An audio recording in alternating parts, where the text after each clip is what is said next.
2 3 ஒரு கொஸ்டினோட உங்களுக்கு ஒரு கேள்வியோட இந்த நாள் பிரசங்கத்தை நான் ஆரம்பிக்க விரும்புகிறேன். சரி, இப்போ இந்த இயேசு கிறிஸ்து பிறந்த அந்த நாட்கள் நம்ம எல்லாருக்கும் தெரியும். புதிய ஏற்பாட்டில் மத்தேயு, மார்க்கு, லூக்கா, யோவான், இந்த 4 பகுதி இருக்குது. இந்த 4 பகுதியில் பாஸ்டர் பரலோகம் போனால் நான் இவரை சந்தித்து இவரை நான் என்ன பண்ணணும், இவரோட நான் பேசணும். இயேசு கிறிஸ்துவை தவிர, பரிசுத்த ஆவியானவரை தவிர, பிதாவை தவிர இவங்களை போய் நான் சந்தித்து பேசணும் பாஸ்டர். எனக்கு ரொம்ப பிடிச்சவங்க இவங்க வேதாகமத்தில் அப்படின்னா நம்ம யாரும் சொல்ல முடியும்? ஒவ்வொருத்தருக்கும் ஒவ்வொரு தாட் இருக்கும். சரிங்களா? சொல்லுங்கள் பார்க்கலாம். ஒரு கல்யாணத்துக்கு நம்ம போகிறோம், வேகமாக அங்கே போனாலும் நமக்கு ஒரு முகத்தை தேடுவோம்ல. நம்ம மாமா வந்திருக்காரா, சித்தப்பா வந்திருக்காரா, தாத்தா வந்திருக்கிறாரா அப்படின்னு பார்த்தோம். அவரை போய் என்னதான் இருந்தாலும் சரி அவரை போய் பார்த்து நல்லா இருக்கீங்களா அப்படின்னு பேசுகிற மாதிரி பரலோகம் உள்ளே போய் ஆண்டவர் எல்லாம் பார்த்து முடிச்சுட்டு நான் இவரை தேடுவேன் பாஸ்டர் அப்படின்னு சொல்லி பழைய ஏற்பாடு விட்டுருக்கேன். புதிய ஏற்பாடில் நான் சொல்கிறது யார்? பைபிள் அவ்வளோதானா? சரி, இப்போ இதிலிருந்தே புரிஞ்சுக்கோங்க, வேதாகமத்தில் ரொம்ப அண்டர்ரேட்டட் அப்படின்னு சொல்லுவாங்க. அதாவது ரொம்ப கவனிக்கப்படாத ஒருவர் ஆனால் ரொம்ப மேன்மையான ஒரு ஆள் அப்படின்னு யோசிக்கக்கூடிய ஒரு ஆள் யாருன்னு சொன்னா யோசேப்பு. யாரு? யோசேப்பு. எந்த யோசேப்பு? இயேசு கிறிஸ்துவுடைய அப்பா. அல்லேலூயா. பார்த்தீங்களா, யாருமே சொல்ல. இதுல இருந்தே நான் பாயிண்ட், அதே எனக்கு தெரியும், சொல்ல மாட்டீங்க அப்படின்ட்டு. எடுத்து வாசிங்க. மத்தேயு 1ஆம் அதிகாரம் 18ஆம் வசனத்திலிருந்து 25ஆம் வசனம் வரை. இயேசு கிறிஸ்துவுடைய ஜனனத்தின் விவரமாவது, அவருடைய தாயாகிய மரியாள் யோசேப்புக்கு நியமிக்கப்பட்டிருக்கையில் அவர்கள் கூடி வரும் முன்னே அவள் பரிசுத்த ஆவியினாலே கர்ப்பவதி ஆனாள் என்று காணப்பட்டது. அவள் புருஷனாகிய யோசேப்பு நீதிமானாயிருந்து அவளை அவமானப்படுத்த மனதில்லாமல் ரகசியமாய் அவளை தள்ளிவிட யோசனையாயிருந்தான். அவன் இப்படி சிந்தித்து கொண்டிருக்கையில் கர்த்தருடைய தூதன் சொப்பனத்தில் அவனுக்கு காணப்பட்டு, தாவீதின் குமாரனாகிய யோசேப்பே, உன் மனைவியாகிய மரியாளை சேர்த்து கொள்ள ஐயப்படாதே. அவளிடத்தில் உற்பத்தி ஆகியிருக்கிறது பரிசுத்த ஆவியினால் உண்டானது. அவள் ஒரு குமாரனை பெறுவாள். அவருக்கு இயேசு என்று பெயரிடுவாயாக. ஏனெனில் அவர் தமது ஜனங்களின் பாவங்களை நீக்கி அவர்களை ரட்சிப்பார் என்றான். நீ தீர்க்கதரிசியின் மூலமாய் கர்த்தராலே உரைக்கப்பட்டது நிறைவேறும்படி இதெல்லாம் நடந்தது. அவன் இதோ ஒரு கன்னிகை கர்ப்பவதியாகி ஒரு குமாரனை பெறுவாள். அவருக்கு இம்மானுவேல் என்று பெயரிடுவார்கள் என்று சொன்னான். இம்மானுவேல் என்பதற்கு தேவன் நம்மோடு இருக்கிறார் என்று அர்த்தமாம். யோசேப்பு நித்திரை தெளிந்து எழுந்து கர்த்தருடைய தூதன் தமக்கு கட்டளையிட்டபடியே தன் மனைவியை சேர்த்து கொண்டு அவள் தன் முதற்பேரான குமாரனை பெருமளவும் அவளை அறியாதிருந்து அவருக்கு இயேசு என்று பெயரிட்டான். அல்லேலூயா. அதாவது ரொம்ப நானும் யோசேப்பை குறிச்செல்லாம் அதிகம் கவனம் கொடுத்த பைபிள் காலேஜ் படித்த காலமாகட்டும், இல்லை உங்களை போல கிறிஸ்தவராக இருந்த காலத்தில் யோசேப்பை குறித்து பிரசங்கம் கேட்கறது ரொம்ப அரிது. கிறிஸ்மஸ் நாட்களில் எங்கேயாவது ஒரு இடத்துல அந்த சத்தம் கேட்கலாம், யோசேப்பை குறித்து பிரசங்கம். மரியாள் ரொம்ப அதிகம் பேசப்படுவார்கள், சகரியா ரொம்ப அதிகம் பேசப்படுவார்கள், ஈவன் மேய்ப்பர்கள் அதிகம் பேசப்படுவார்கள். ஆனால் யோசேப்பை குறித்து நம்ம அதிகம் கேட்கறது ரொம்ப ஒரு கடினமான ஒரு காரியம். ஆனால் யோசேப்பை குறித்து தியானிக்கும் பொழுதுதான் அந்த யோசேப்பினுடைய அந்த வேல்யூ என்ன, மதிப்பு என்னன்னு என்ன பண்ணுது புரிய ஆரம்பிக்கிறது. அதாவது தேவன் ஒவ்வொருவருடைய வாழ்க்கையும் ஒரு திட்டம் வச்சிருக்கிறார். சரிங்களா? இப்போ ஒரு ஸ்கிரிப்ட்னு சொல்லுவாங்க, ஒரு எழுதுவது, எல்லா விஷயத்தையும் எழுதி செய்வது தான் நடைமுறை. ஒரு ஒரு ஒரு மூவி படம் எடுக்கிறாங்கன்னா ஒரு ஸ்கிரிப்ட் எழுதுறாங்க. ஒரு வீட்டுக்கு நீங்கள் பொருள் வாங்குறீங்கன்னா எழுதுறீங்க. கொத்தமல்லி 1/2 கிலோ, அரிசி 2 கிலோ, சக்கரை 2 எழுதி செய்கிறோம். எல்லா விஷயத்தையும் அப்படி தான். ஒரு ட்ரெஸ் எடுக்க போகிறோன்னா அதையும் எழுதணும். அவங்களுக்கு 2 ட்ரெஸ்ஸு, இவங்களுக்கு 2 ட்ரெஸ்ஸு, அந்த ட்ரெஸ்ஸில் என்னென்ன வகைகள் இருக்குது இதெல்லாம் எழுது. அப்போ ஒரு திட்டம் இருக்குது அப்படின்னா அதில் ஒரு ஸ்கிரிப்ட் இருக்குது, ஒரு எழுதுறது இருக்குது, ஒரு பேப்பர் வச்சு எழுதியிருக்கிறார் ஆண்டவர். அப்போ நல்லா கவனிங்க, ஒவ்வொருவருடைய வாழ்க்கையிலும் தேவன் திட்டத்தை ஒரு ஸ்கிரிப்ட் வச்சிருக்கிறார் ஆண்டவர், ஒரு பேப்பரில் எழுதி வச்சிருக்கிறார். என் பேர் பால் தினகரன் அப்படின்னு சொன்னால் எனக்கு ஒரு நோட்டு வச்சிருக்கிறார். பால் தினகரன் இந்த வயசில் இது நடக்கும், இந்த வயசில் உனக்கு இது நடக்கும், இந்த வயசில் உனக்கு இது நடக்கும், இங்கே இது கிடைக்கும், இது கிடைக்காம போகும், இந்த நாளில் இவன் இதை எட்டுவான் அப்படிங்கிற ஒரு ஸ்கிரிப்ட் என்ன பண்ணுறாரு ஆண்டவர் எழுதி வச்சிருக்கிறார். இப்போ அப்படி எழுதப்பட்ட அந்த ஸ்கிரிப்ட் இருக்குது பார்த்தீங்களா, எழுதப்பட்ட அந்த நோட் இருக்குது பார்த்தீங்களா, நல்லா கவனிங்க. அப்படி எழுதப்பட்ட விஷயங்களில் 199 விஷயங்கள் நாம் எதிர்பார்க்காத நேரத்தில் தான் என்ன பண்ணும் நடக்கும். ஹல்லேலூயா. ஏன் அப்படின்னு சொன்னால் கடவுள் ஒரு திட்டத்தை வச்சிருக்கிறாரு, நீங்களும் நானும் ஒரு திட்டத்தை வச்சிருக்கிறோம். ஆமாவா இல்லையா? இப்போ நீங்களும் நானும் ஒரு திட்டம் போட்டுட்டு இருக்கிறோம். என் பிள்ளைக்கு இந்த வயசில் திருமணம் பண்ணுவேன், இதுக்கு இவ்வளோ செலவு பண்ணுவேன், இது இங்கே வாங்குவேன், இந்த மண்டபத்தில் கல்யாணம் பண்ணுவேன், இந்த சேலை எடுப்பேன், இந்த நகை வாங்குவேன், இந்த வருஷத்தில் இவ்வளோ பணம் சேர்த்துவேன், அடுத்த வருஷத்தில் இவ்வளோ வாங்குவேன். அப்போ நம்ம ஒன்று எழுதி வச்சிருக்கிறோம். ஸோ நம்ம எழுதி வைத்ததும் கர்த்தர் எழுதி வைத்ததும் 99.9% எப்படிப்பட்டதாக தான் இருக்கும்? வித்தியாசமானதாக இருக்கும், முரண்பாடு உள்ளதாக என்ன பண்ணும் இருக்கும். அப்போ கர்த்தர் எழுதி வைக்கப்பட்ட, கர்த்தரால் எழுதப்பட்ட அந்த காரியங்கள் நம்முடைய வாழ்க்கையில வெளிப்படும் பொழுது அங்கதான் நம்மளால என்ன பண்ண முடியாது? தாங்கிக் கொள்ள முடியாது. ஹல்லேலூயா. அந்த ஸ்கிரிப்ட், அந்த எழுதுனது நடக்கும்போது தான் நமக்குள்ள சந்தேகம் வரும், நமக்குள்ள குழப்பங்கள் வரும், நமக்குள்ள பயம் வரும். இதெல்லாம் என்ன பண்ணும்? அங்கிருந்து தான் வருது. ஏன் அப்படின்னு சொன்னா, நாம் எழுதி வைத்ததை எதிர்பார்த்திருக்கிறோம், ஆனால் கர்த்தர் எழுதி வைத்ததை நமக்கு தெரியாது. அவர் எழுதி வைத்ததை எதிர்பாராமல் நடக்கிறதை நம்மளால் என்ன பண்ண முடியவில்லை? தாங்கிக் கொள்ள முடியல. திடீர்னு ஒரு வியாதி வருது, தாங்கிக் கொள்ள முடியல. திடீர்னு சில உறவுகள் உடைக்கப்படுகிறது, தாங்கிக் கொள்ள முடியல. அறியாத சில உறவுகள் சேர்த்து கொள்ளப்படுகிறது, எதிர்பார்க்க முடியல. திடீரென்று சில வாய்ப்புகள் காணாமல் போகிறது, எதிர்பார்க்க முடியல. திடீரென்று மிகப்பெரிய பாரங்கள் நம் தலைமையில் சுமத்தப்படுகிறது. இன்னைக்கு நைட்டு வரைக்கும் நல்லா இருக்கும், காலையில் எந்திரிச்சோன்னே ஒரு பாரம் சுமத்தப்படுகிறது, அதை நம்மளால என்ன பண்ண முடியல? கேட்க முடியல. அது மாதிரி இப்படிப்பட்ட காரியங்கள் நடக்கும்போது நம்முடைய வாயிலிருந்து புறப்படுகிற முதல் வார்த்தை, ஏன் எனக்கு இப்படி நடக்குது? எதிர்பார்க்காத காரியங்கள் நடக்கும்போது நம்முடைய வாயிலிருந்து புறப்படுகிற ஒரு விஷயம், ஏன் எனக்கு இப்படி என்ன பண்ணுகிறது நடக்குது? அது ஒரு பக்கம். ரெண்டாவது ஒரு பக்கம், எதிர்பார்க்காத சம்பவங்கள் நடந்த உடனே ஒரு ஹியூமன் பீயிங்கா, ஒரு மனுஷனா நமக்குள்ள கோபம் வருது, குழப்பங்கள் வருது, அதுக்கப்புறம் ஒரு வெறுப்பு வருது, அதுக்கப்புறம் ஒரு அவமானங்கள் பார்க்குறோம், ஒரு டிசப்பாயின்மெண்ட். ஒரு டிசப்பாயின்மெண்ட் அப்படின்னு சொன்னா, அச்சோ இது நடக்கலையே அப்படின்னு ஒரு புலம்பல், ஒரு அழுகை, ஒரு கூக்குரல், இது எல்லாமே என்ன பண்ணுது? மனுஷனுடைய வாழ்க்கையில நடக்குது. இப்படிப்பட்ட ஒரு சூழ்நிலையில் இருக்கக்கூடிய ஒரு மனிதன் தான் யார் என்று சொன்னால் யோசேப்பு. ஹல்லேலூயா. இயேசு கிறிஸ்துவுடைய தகப்பன். பழைய ஏற்பாடு யோசேப்புக்கு போயிடாதீங்க, நான் யோசேப்பினோட அங்க போயிடாதீங்க. இது யாரு? புதிய ஏற்பாட்டில் இயேசு கிறிஸ்துவினுடைய தகப்பன்.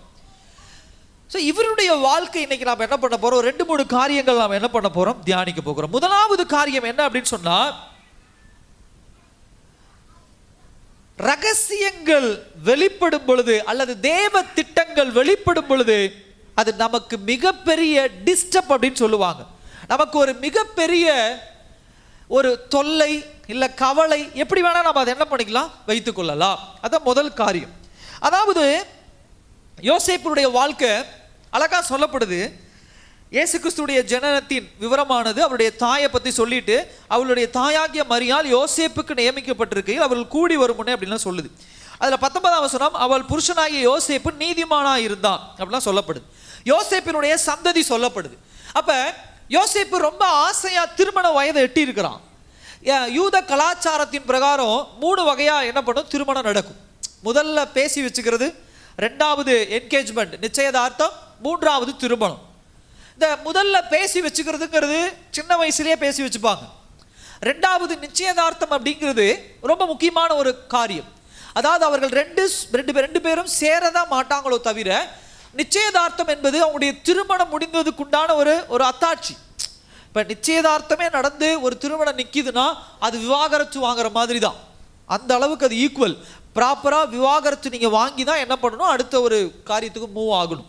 ஏன்னா இப்போ நம்ம உலக பிரகாரமாக நிச்சயதார்த்தம் நடந்து ஒரு திருமணம் நின்றுட்டு அது ஒரு பெரிய பிரச்சனை கிடையாது. ஏன்னா திருமணம் முடிந்து அது ரிஜிஸ்ட்ரேஷன் ஆகி அதுக்கப்புறம் தான் நம்ம பிரியணும் அப்படின்னா டிவோர்ஸ் வாங்கணும், விவாகரத்து நம்ம வாங்கணும். அப்புறம் 3வது திருமணம். இதுதான் யூத கலாச்சாரத்தின்படி இருக்கக்கூடிய ஒரு விஷயம். அப்போ யோசேப்பினுடைய வாழ்க்கையில் 2 அத்தியாயம் முடிஞ்சிருச்சு. பேசி வச்சுட்டாங்க. முதல்ல யோசேப்புக்கு மரியாளுக்கு யோசேப்பு அப்படின்னு பேசி வச்சுட்டாங்க. 2வது என்கேஜ்மெண்ட், நிச்சயதார்த்தமும் நடந்துருச்சு. இவங்க தான் ஊரறிய உலகறிய அறிக்கை இட்டாச்சு.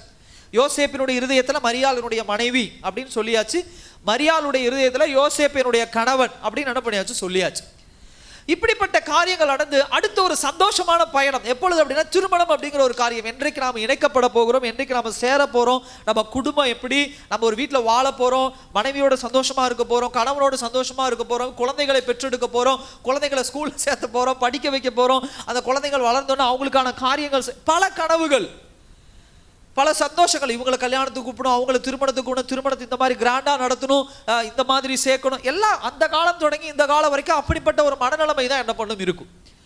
இப்படிப்பட்ட ஒரு மனநிலைமையில் இருந்த யோசேப்புக்கு கர்த்தருடைய ஸ்கிரிப்ட் வெளிப்படுது.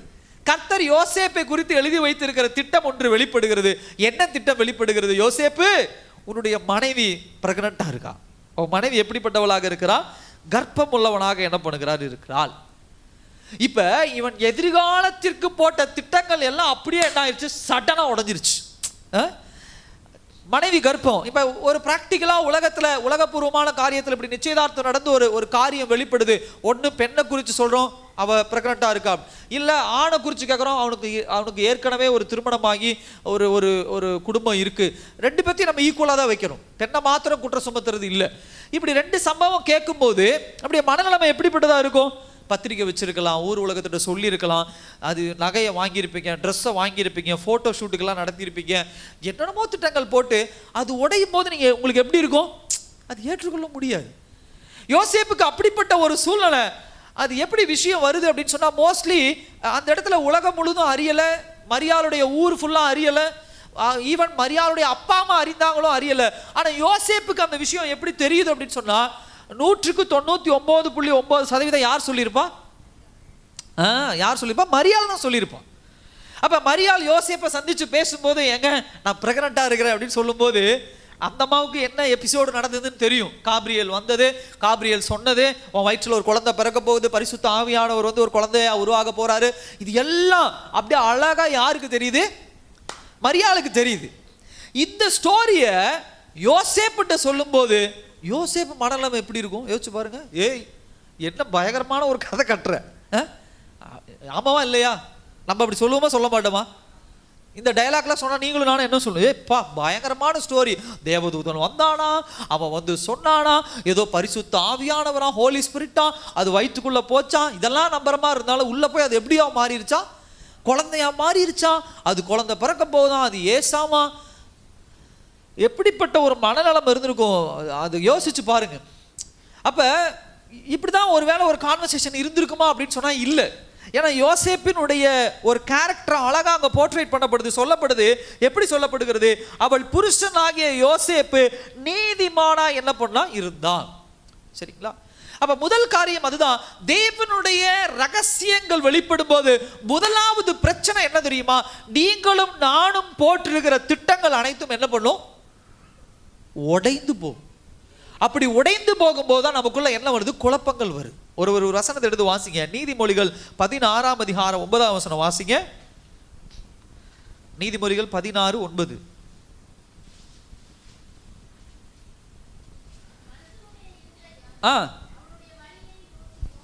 அவனுடைய நடைகளை உறுதிப்படுத்துகிறவரோ கர்த்தர். ஹல்லேலூயா. நல்லா புரிஞ்சுக்கொள்ளுங்க. மனுஷனுடைய வழி என்ன பண்ணும்? யோசிக்கும், ஆனா அதை உறுதிப்படுத்துகிறவர் யாரு? கர்த்தர். நீங்க திட்டம் போடலாம், உங்க சிந்தனையில பல எண்ணங்கள் வைத்துக் கொள்ளலாம், இந்த மாதிரி பல காரியங்கள் இருதயத்துல, இதை வாங்கலாம், இதை செய்யலாம், இதை விற்கலாம், இதை பண்ணலாம். எஸ், இதெல்லாம் சரி தப்புன்னு நான் சொல்ல வரல. மனுஷனா இருந்தா மூளை இருக்கு, மூளை இருந்தா யோசிக்க தான் செய்வோம். பட் ஆனா அதை உறுதிப்படுத்தப்படுவது யாருடைய கருத்துல இருக்கிறது? ஹல்லேலூயா. அப்ப நீங்க எப்பொழுதும் கிறிஸ்தவ வாழ்க்கையில ஒரு மைண்ட் செட் வச்சுக்கணும், ஒரு சிந்தனை வச்சுக்கணும். நான் என்ன வேணா யோசிக்கலாம், ஆனால் அது நடப்பதும் நடக்காததும் யார் கருத்தில் இருக்கிறது? கர்த்தருடைய கருத்தில் இருக்கிறது. ஹல்லேலூயா. அப்படி நீங்க யோசிக்க ஆரம்பிச்சிட்டீங்க, அப்படி நீங்க உங்களுடைய இருதயத்தை தேற்றிக்கொள்ள ஆரம்பிச்சிட்டீங்க, உங்கள் இருதயத்தை அப்படி பலப்படுத்த ஆரம்பிச்சிட்டீங்கன்னா, நீங்க நினைச்சது நடந்தாலும் சரி, நடக்காமல் போனாலும் சரி, எதையும் சந்தோஷமா என்ன பண்ணுவீங்க? ஏற்றுக்கொள்வீர்கள். ஹல்லேலூயா. அதனாலதான் யோசேப்புக்கு இங்க அப்படிப்பட்ட ஒரு காரியம் இங்க என்ன பண்ணது நடக்குது. ஏன்னா இது ஒரு சாதாரண விஷயம் கிடையாது. ஏதோ திருமணம் முடிஞ்சு நான் ஒரு பவுன் நகை போட்டு என்கேஜ்மெண்ட் பண்ணேன், திருமணம் பண்ணேன், அந்த ஒரு பவுனை திருப்பி கொடு, அந்த மோதிரத்தை திருப்பி கொடு, நான் கிளம்புறேன், அப்படி கிடையாது. அது ஒரு மிகப்பெரிய ஒரு புள்ளியா என்ன பண்ணிடும்? அமைஞ்சிடும். அது மாத்திரமல்ல, இப்படிப்பட்ட ஒரு சம்பவம் நடந்த போதும் யோசேப்பினுடைய மைண்ட் எப்படிப்பட்டதாக இருக்கிறது? அவளை அவமானப்படுத்த மனதில்லாமல் ரகசியமாய் அவளை தள்ளிவிட என்ன பண்ணா? யோசித்தான். ஒரு நல்ல ஒரு கேரக்டர். அல்லேலூயா. என்ன வயசு இருக்கும் யோசிங்க? எவ்வளோமா? 30 வயசுக்குள்ள இருக்கலாம். ரொம்ப நம்ம யோசிக்கிறது இந்த காலத்துக்கு திட்டத்தை வச்சு நீங்களும் நானும் யோசிக்கிறோம். பட் அந்த காலத்தில் யூத கலாச்சாரத்தின் பிரகாரம் 16 - 18 கல்யாணம் பண்ணிடுவாங்க. எத்தனை வயசு? 16 - 18. யாருக்கு? ஆணுக்கு. பெண்ணுக்கும் போது இன்னும் பேக்கில் போகணும். நீங்கள் 13, 12 அப்படி என்ன பண்ணணும்? பேக்கில் போகணும். அப்போ 16 to 18 வயசுல ஒரு பேர் எடுத்திருக்கிறான். என்ன பேர் எடுத்திருக்கிறான் அவன்? யோசேப்பு நீதிமானா இருந்து. ஹல்லேலூயா. சத்தமா சொல்லுங்க. 16 to 18 வயசுல எப்படிங்க அவனுக்கு நீதிமான்ங்கிற ஒரு கிரேடு கொடுக்கலாம்? பைபிள்ல வேற யாருக்கு அப்படிப்பட்ட பேர் கொடுத்துருக்கு? நீதிமான் அப்படின்னு சொல்லி. அதாவது தாவீதுக்கு ஆண்டவர் சொல்றாரு, என் இருதயத்துக்கு ஏற்றவன் தாவீதுக்கு. பட் ஆனா ரைச்சஸ் பர்சன், நீதிமான் அப்படின்னு சொல்லி ஒரு சின்ன வயசு பையனுக்கு ஆண்டவர் என்ன பண்றாரு? ஒரு சர்டிபிகேட் கொடுக்குறாரு. ஹல்லேலூயா. யோசேப்புக்கு. அப்ப புதிய ஏற்பாடுல பவுலுக்கு அந்த கேட்டகரி கிடையாது, பேதுருக்கு அந்த கேட்டகரி கிடையாது. இன்னும் யாக்கோபு நம்ம ஒப்பிட்டு பார்க்கறத விட எனக்கு யோசேப்பினுடைய அந்த வாழ்க்கை எனக்கு ரொம்ப பார்க்கணும்னு ஆசைப்படுற ஒரு வயசு. ஹல்லேலூயா. 16 வயசுலேருந்து 18 வயசுல இந்த உலகத்தில் எவ்வளவு தவறுகள் நடந்து கொண்டு இருக்கிறது. வாலிப வயதுல பிள்ளைகள் எந்தெந்த தப்பு செய்து கொண்டு இருக்கிறார்கள். தேவனுக்கு விரோதமாக செயல்படுறாங்க, தேவ சத்தத்துக்கு விரோதமாக செயல்படுறாங்க, தேவ திட்டத்துக்கு விரோதமாக செயல்படுறாங்க, பிள்ளைகள் தாய் தகப்பனுக்கு எதிராக செயல்படுறாங்க. இது எல்லாம் நடக்குது இந்த 16 வயசுலேருந்து 18. ஏன்னா உலகம் சொல்லுது என்ன வயசு அது? இள வயசு. என்னம்மா? இள வயசு. நிறைய சொல்லுவாங்க, எதையுமே என்னது எதிர்த்து நிற்கிற ஒரு வயசு. என்னென்ன டயலாக்லாம் இருக்கு. வாலிப வயசை சொல்றது முறுக்கேறின வயசு இப்படிலாம் சொல்றது உண்டு. ஆனா அந்த 18 வயசுல என்ன ஒரு மெச்சூரிட்டி, என்ன ஒரு முதிர்ச்சி அவனுக்கு. அதனாலதான் ஆண்டவர் நீதிமான் சொல்றாரு. அவன் என்ன சொல்றான்? ரகசியமாய் அவளை தள்ளிவிடு. அப்ப மரியாள் பிரெக்னன்ட் ஆயிருக்கிறத வெளியே சொல்லாம அதை தடுத்து, அதை அவ பிரச்சனை அவ எப்படியோ பார்த்துட்டு போறா. நான் அவளை என்ன பண்ணக்கூடாது? அவமானப்படுத்தக்கூடாது. அல்லேலூயா. ஏன்னா நமக்கு ஒரு பாயிண்ட் கிடைச்சிருச்சுன்னா இன்னைக்கு இருக்கிற உலகம் அதுதான். அல்லேலூயா. நம்ம 99 விஷயம் நல்ல விஷயம் பண்ணியிருப்போம், ஒரே ஒரு விஷயம் தெரியாம தப்பு பண்ணியிருப்போம். உதாரணத்துக்கு ஒரு சாம்பார் வைக்கணும்னாவே பருப்பு கரெக்டாக போட்டிருப்பீங்க, காய்கறிகள் கரெக்டாக போட்டிருப்பீங்க, சாம்பார் பொடி கரெக்டாக போட்டிருப்பீங்க, 99 காரியங்கள் அந்த சாம்பாருக்கு செய்ய வேண்டியதை கரெக்டாக போட்டுடுறோம். உப்பு மட்டும் கம்மியாக போட்டுறோம், இல்லை அதிகமாக போட்டுறோம். என்ன நடக்கும் சொல்லுங்க? உங்கள் வீட்டுக்காரரோ கணவர் சமையல் செஞ்சால் மனைவியோ, மனைவி சமையல் செஞ்சால் கணவரோ எடுத்த உடனே என்ன சொல்லுவாங்க? 99 விட்டுருவாங்க. காய்கறி நல்லா இருக்கு, பருப்பு நல்லா இருக்கு, குழம்பு நல்லா இருக்கு, டேஸ்டா இருக்கு, இது எல்லாமே அதெல்லாம் விட்டுட்டு போட்டவனே சாப்பிட்டவனே உப்பு சரியில்லை, என்னது உப்பு நல்லா இல்லை, குழம்பு நல்லா இல்லை, டேஸ்ட் இல்லை அப்படின்னு சொல்றது உண்டு. அப்ப குறை என்னைக்கு வெளியே வந்த உடனே மனுஷனுக்கு உள்ள ஒரு சந்தோஷம் வந்துடுது. இதை என்ன பண்ணும்? உடனே வெளியே என்ன பண்ணும்? சொல்லணும். அதை அவங்களுக்கு என்ன பண்ணும்? அவங்ககிட்ட சொல்லணும் அப்படின்னு சொல்லி சொல்ற ஒரு மைண்ட் செட் இருக்கு. அப்ப யோசேப்பு நினைச்ச ஒரு பாயிண்ட், அவளை ஹர்ட் பண்ணக்கூடாது, அவளை காயப்படுத்தக்கூடாது. ஏற்கனவே அவள் மிகப்பெரிய ஒரு பிரச்சனையில் இருக்கிறா, வயிற்றுல ஒரு குழந்தை வந்துருச்சு, அது யார் மூலமா வந்திருக்கிறது, அவளை காயப்படுத்தக்கூடாதுன்னு ஒரு 16 18 வயசுள்ள ஒரு பையனுக்கு ஒரு மெச்சூரிட்டி வருது, ஒரு முதிர்ச்சி வருதுன்னா அதனாலதான் ஆண்டவர் அவனுக்கு ஒரு பேர் கொடுக்கிறார். என்ன கொடுக்கிறாரு? யோசேப்பு நீதிமானா இருந்து. அல்லேலூயா. நீதிமான் அப்படிங்கிற ஒரு பேரை எப்ப வேணா சுதந்திரிக்கலாம். ஆனா வாலிப வயதுல, சிறு வயதுல இருந்து சுதந்திரிக்கிறது ரொம்ப கடினம். அல்லேலூயா. அப்படிப்பட்ட வயதுல சுதந்திரிக்கிற யோசேப்பை பார்க்கறதுல எனக்கு ரொம்ப ஆசை இருக்கு. உங்களுக்கு இருக்கா இல்லையா? எஸ். முதல்ல எப்படிப்பா நீ இருந்த, எப்படி பழைய ஏற்பாட்டில் நம்ம அந்த யோசேப்பை பார்க்குறோமோ அதே மாதிரி புதிய ஏற்பாட்டில் இந்த யோசேப்பை நம்ம என்ன பண்ணது நம்ம பார்க்க முடியுது. அப்போ ஃபர்ஸ்ட் பாயிண்ட் என்ன அப்படின்னு சொன்னால், அதாவது நம்ம பார்த்ததுல ரகசியங்கள் வெளிப்படும் போது அது நமக்கு தொந்தரவுன்னு சொன்ன பார்த்தீங்களா, அதில் இருக்கக்கூடிய ஒரு சப் பாயிண்ட் என்ன அப்படின்னு சொன்னால், கர்த்தர் ஒரு காரியத்தை உங்கள் வாழ்க்கையில் அனுமதிக்கிறார் அப்படின்னு சொன்னால் எடுத்த உடனே அதுக்கு ரியாக்ட் பண்ணக்கூடாது, எடுத்த உடனே அதுக்கு தாம் தூம்னு குதிக்கக்கூடாது. அல்லேலூயா.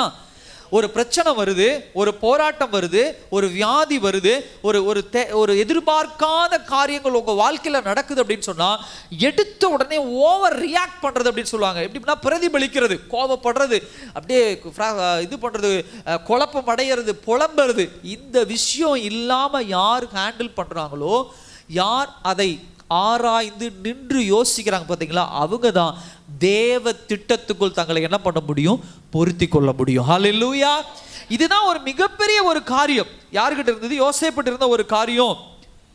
சகோதர சகோதரியே, திடீர்னு நம்ம எதிர்பார்க்காத ஒரு காரியம் நம்முடைய வாழ்க்கையிலே நாம் ஒழுங்கா ஜெபிக்கிறோம், வேத வசனத்தை வாசிக்கிறோம், சபைக்கு போறோம், பக்தி வைராக்கியமா வாழ்றோம். இப்படிப்பட்ட சூழ்நிலையில ஒரு விபத்து ஏற்படுகிறது, இல்லை எதிர்பாராத ஒரு சம்பவம் ஏற்படுகிறது, எதிர்பாராத ஒரு தேவை ஏற்படும் போது நம்ம எப்படி நம்முடைய மனநிலைமை வச்சுக்கிறோம்? உடனே அப்செட் ஆயிடுறது, உடனே உடஞ்சு போய் உட்காந்துடுறது, இந்த உலகத்தையே பார்க்கக்கூடாதுன்னு வீட்டை பூட்டிக்கிறது, யாரையும் பார்க்கக்கூடாது, இப்படி என் வாழ்க்கையில் நடந்துருச்சு அப்படி.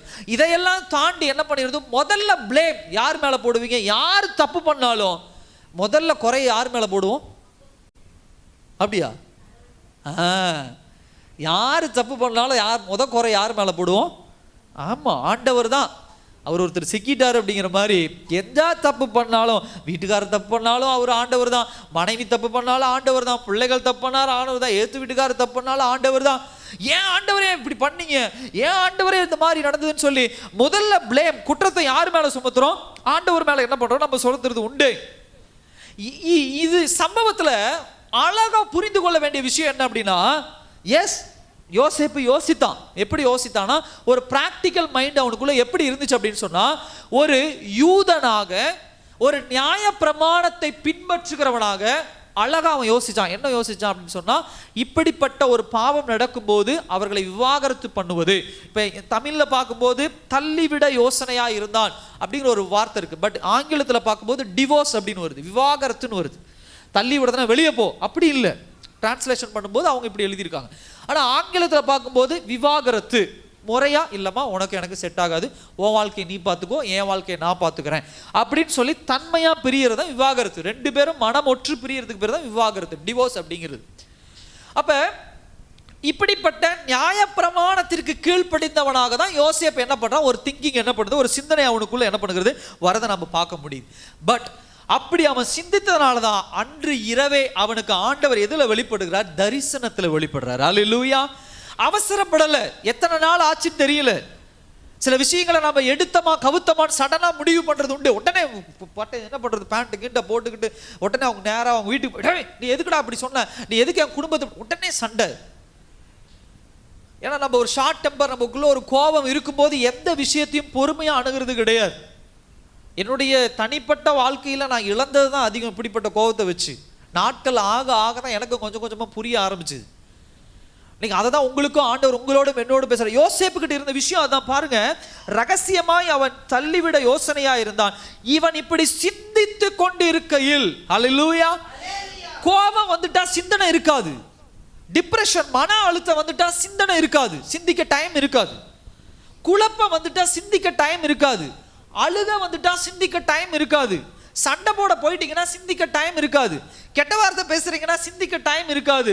அப்ப சடனா திடீர் என்று எடுக்கிற முடிவா இருப்பீங்க. பட் யோசேப்பு எல்லா விஷயத்தையும் கேதர் பண்ணி சிந்திக்க ஆரம்பிச்சான். ஹல்லேலூயா.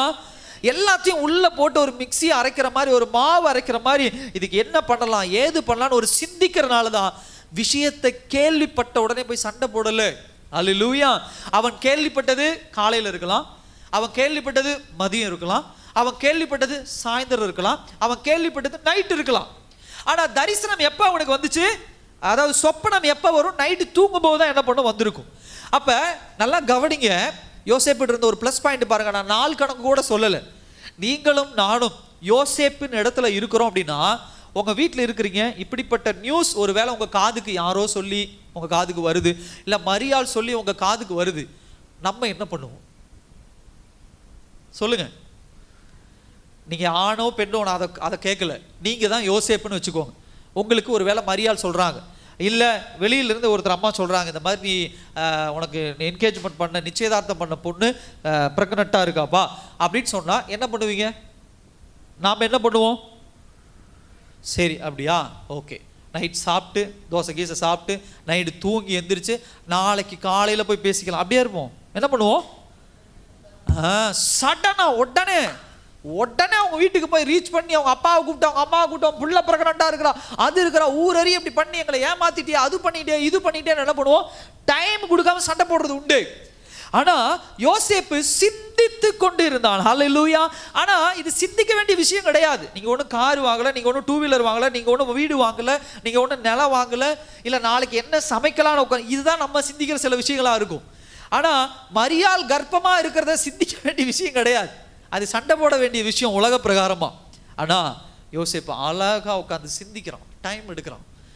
டைம் எடுத்து சிந்தித்து அதுக்கு உண்டான டைம் கொடுக்கும்போது அன்னைக்கு நைட்டு சொப்பனத்தில் யார் பேசுகிறா? தேவன் பேசுகிறார். ஹல்லேலூயா. தேவன் அவனோடு இடைபடுகிறார். டைம் கொடுங்க. ஒரு காரியம் உங்க வாழ்க்கையில நடக்குது, ஒரு திட்டத்தை தேவன் நடத்தி வைக்கிறாருன்னா நீங்க டைம் கொடுக்கணும், நேரம் கொடுக்கணும். அவசரமா முடிவெடுக்காதீங்க, அவசரமா எந்த விஷயத்தை திட்டமிடாதீங்க.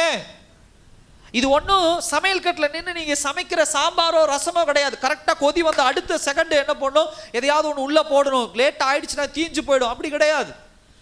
எப்பேற்பட்ட விஷயமா மரணமா இருந்தாலும், ஹல்லேலூயா, கர்த்தர் உயிரோடு எழுப்பணும்னா வீட்டில் செத்து கிடந்தாலும் எழுப்புவார், செத்து போனமா தூக்கிட்டு போனாலும் எழுப்புவார், கொண்டு போய் அடக்கம் பண்ணி 4 நாள் ஆனாலும் என்ன பண்ணுவார், எழுப்புவார். ஹல்லேலூயா.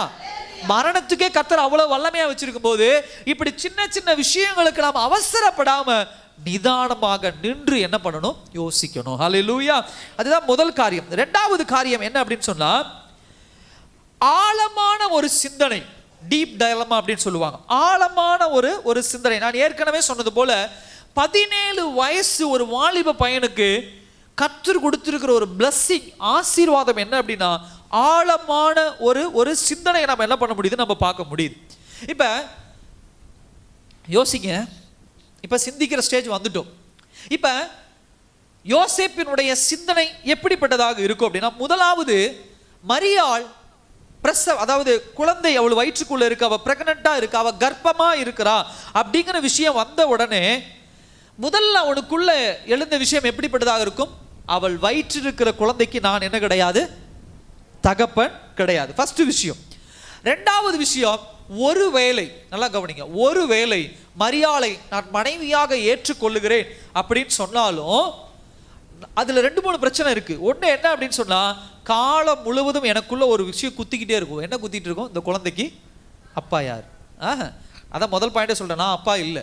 ரெண்டாவது விஷயம், அவளோடு வாழும் பொழுது அவளோடு பேசும்போது எல்லா விஷயங்கள்லையும் என்னதான் இருந்தாலும் இந்த குழந்தைக்கு அப்பா யார், அது ஒரு கோவத்தில் பேசலாம், சண்டை போடும்போது அந்த குழந்தைக்கு அப்பா யார் அப்படின்னு கோவத்தில் திட்டலாம், ஒரு காசிப் இருக்கலாம், மற்றவங்க கிட்ட போய் விசாரிக்கலாம். ஒருவேளை இந்த விஷயம் வெளியே வந்துச்சுன்னா சுற்றி இருக்கிறவங்க எல்லாம் பேச ஆரம்பிக்கலாம். இது எல்லாம் தாங்கிக் கொள்ளுகிற ஒரு மனநிலைமை இருக்கணும். ஸோ செகண்ட் பாயிண்ட் அது.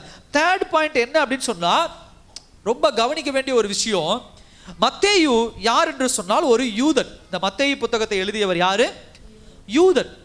ஸோ மத்தேயு புத்தகத்தினுடைய நோக்கம் என்னவாக இருக்கு அப்படின்னு சொன்னா, யூதர்களுக்கு இயேசு கிறிஸ்துவினுடைய சுவிசேஷத்தை கொண்டு செல்லணும். அல்லேலூயா. இப்ப மத்தேயு, மார்க்கு, லூக்கா, யோவான் 4 சுவிசேஷ புத்தகங்கள். 4 சுவிசேஷ புத்தகங்கள் 4 இயேசு கிறிஸ்துவை பத்தியா பேசுது இல்ல. என்ன பேசுது அப்படின்னு சொன்னா, வித்தியாசமான 4 காரியங்கள். ஒரே இயேசு கிறிஸ்து தான்.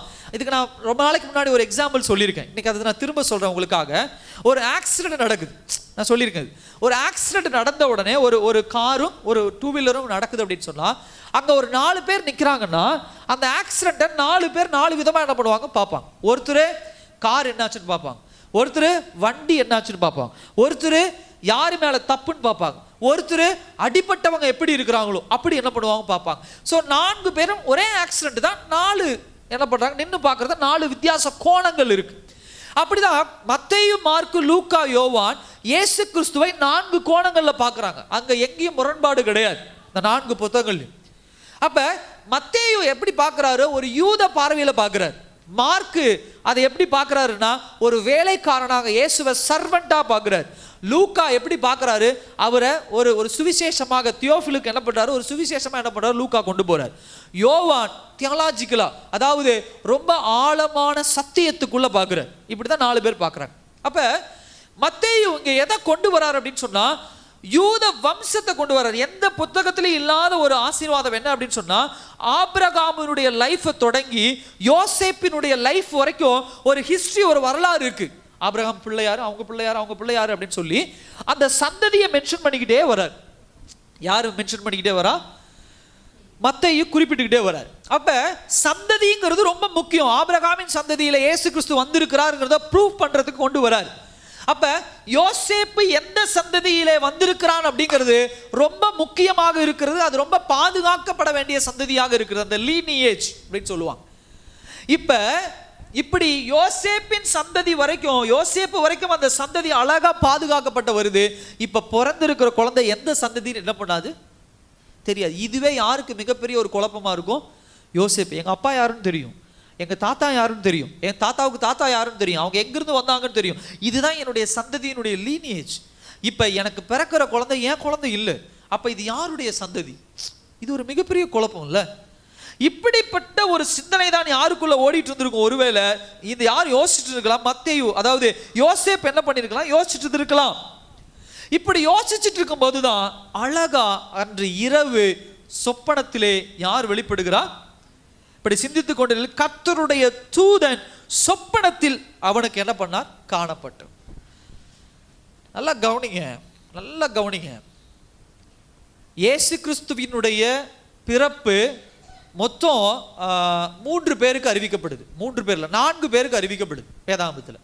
யாருக்கு அறிவிக்கப்படுது? மேய்ப்பர்களுக்கு அறிவிக்கப்படுது. அடுத்தது இல்ல, அதாவது இயேசு பிறக்க போறார் அப்படின்னு சொல்லி சொல்றாங்க. யாருக்கு சொல்றது? முதல்ல இருந்து வரும். மேய்ப்பருக்கு அறிவிக்கப்படுது. அப்புறம் என்னமா? தானியேலா? ஞானிகளுக்கு அறிவிக்கப்படல, அவங்க அடையாளத்தை வச்சு வராங்க. ராஜாவுக்கு இவங்க அறிவிக்கிறாங்க. வேற நான் சொல்றது பரலோகத்திலிருந்து வெளிப்படுத்த சொல்றேன். ஒன்று மேய்ப்பர், ரைட்டு. ரெண்டாவது மரியாள். யாருக்கு? மரியாளுக்கு குழந்தை பெற போறேன்னு யார் சொன்னா? பரலோகத்திலிருந்து வெளிப்பட்டது. 3வது யோசேப்பு. 4வது சகரியா. போன வாரம் பிரசங்கம் கேட்டோம். சகரியா. 4 பேருக்கும் என்ன பண்ணுது? பரலோகத்திலிருந்து இயேசு கிறிஸ்து பிறக்க போகிறார் என்று சொல்லி அறிவிக்கப்படுது. சரியா? நல்லா கவனிங்க. இந்த 4 பேர்ல 3 பேருக்கு எப்படி அறிவிக்கப்படுது? மரியாளுக்கு, சகரியாவுக்கு, மேய்ப்பர்களுக்கு எப்படி அறிவிக்கப்படுது? தேவதூதன் வந்து நின்று துணியெல்லாம் பறந்து என்ன பண்றாரு? இதோ உங்களுக்கு தாவீதின் ஊரின் பெத்லகேமிலே மேய்ப்பன் பிறந்திருக்கிறார் என்று சொல்லி, ஒரு தாவீதின் ரட்சகர் பிறந்திருக்கிறான்னு சொல்லி இயேசு கிறிஸ்துவை பிசிக்கலா கண்களால பார்த்து என்ன பண்றாங்க? 3 பேத்துக்கும் தேவதூதர்கள் அறிவிக்கிறாங்க. பட் யோசேப்புக்கு எப்படி வருது? சொப்பனத்துல வருது. இது ரொம்ப முக்கியமான ஒரு விஷயம். 3 பேத்துக்கு வந்த காபிரியல் தூதன் நேரா அவங்க முன்னாடி போய் நின்று, மரியாளே உனக்கு குழந்தை பிறக்க போகுது, சகரியாவே உனக்கு குழந்தை பிறக்க போகுது, மேய்ப்பர்களே தாவீதின் ஊரிலே தேவன் பிறந்திருக்கிறார் இப்படின்னு சொன்ன தூதன் ஏன் இங்க சொப்பனத்துல வரணும்? லீவ் போட்டார் அன்னைக்கு. ஏன்னா சொப்பனத்துல ஏன் தரிசனத்தின் மூலம் வரணும்? நீங்க ஒருவேளை யோசேப்பா நீங்களும் நானும் இருக்கிறோம் அப்படின்னா, நாம் காண்கிற கனவுகளை எல்லாம் நான் நம்புகிறவராக இருக்கிறோமா?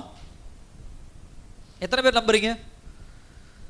இருக்கிற அத்தனை பேரும் ஐயா நேற்று நைட்டு ஒரு சொப்பனம் பார்த்தேன், அந்த சொப்பனத்தை அப்படியே நான் நம்புறவன், அதுல என்ன சொல்லப்படுதோ நான் அப்படியே கேட்கிறவன். சொல்ல முடியுதா? சொப்பனம் சொன்னாலும் கேட்கறதில்ல, ஆப்போசிட் சைடு உட்காந்து அதை விளக்கி சொன்னாலும் நீ என்ன சொல்றது நான் என்ன கேட்கறது, இப்படிங்கிற ஒரு மனநிலைமை தான். ஏன்னா கனவுகளுக்கு நம்ம என்ன கொடுக்கறதுல அதிக முக்கியத்துவம் கொடுக்கறது கிடையாது. அதுல நம்புற விஷயம் என்ன அப்படின்னா, யோசேப்பினுடைய நிலைமை எந்த மாதிரி? தன்னுடைய மனைவி திருமணம் ஆகிறதுக்கு முன்னாடியே எப்படிப்பட்டவளாக இருக்கிறா? கர்ப்பமடைந்த மகளா என்ன பண்றா இருக்கிறா. ரொம்ப ஒரு கிரிட்டிக்கலான ஒரு காரியம். இதை எப்படி சொப்பனத்துல போய் நம்ப முடியும்? இதை எப்படி ஒரு தரிசனத்துல வந்து தூங்கிட்டு இருக்கும் போது வந்து தூதன் நின்று இந்த மாதிரி இயேசுன்னு பிறக்க போறாரு, இந்த மாதிரிலாம் நடக்க போதா, வயிற்றுக்குள்ள குழந்தை வந்தது, பரிசுத்த ஆவியானவர் அப்படின்னு ஒரு கனவு கண்டுட்டு காலையில எந்திரிச்சோன்னே எஸ் இது கரெக்ட், இதுதான், எப்படி நம்ம சுலபமா நம்ம சொல்லிடுறோம். யோசேப்பை படிக்கும் இந்த விஷயத்தை அப்படி சுலபமா கடந்து போயிடுறோம்.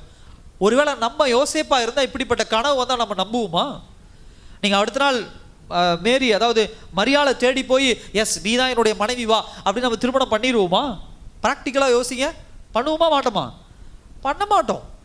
1000 கனவு காண்றோம், என்னென்னமோ கனவு காண்றோம், அது எல்லாமே நம்புறோமா என்ன? இல்லை. ஆனால் யார் நம்புறா? இந்த இடத்துல பார்க்கும்போது யார் நம்புறா அப்படின்னு சொன்னா, ஈவன் யார் என்று சொன்னால் யோசேப்பு தான் கண்ட கணவனை என்ன பண்ணா? முழுவதுமாக என்ன பண்ணா? விசுவாசித்தான். ஏன் விசுவாசித்தான் அப்படின்னு சொன்னா, அவன் எப்பொழுதும் தேவ சத்தத்தை கேட்கிற ஒரு மகனாக என்ன பண்ணுகிறான் இருக்கிறான். அல்லேலூயா. நல்லா கவனிங்க.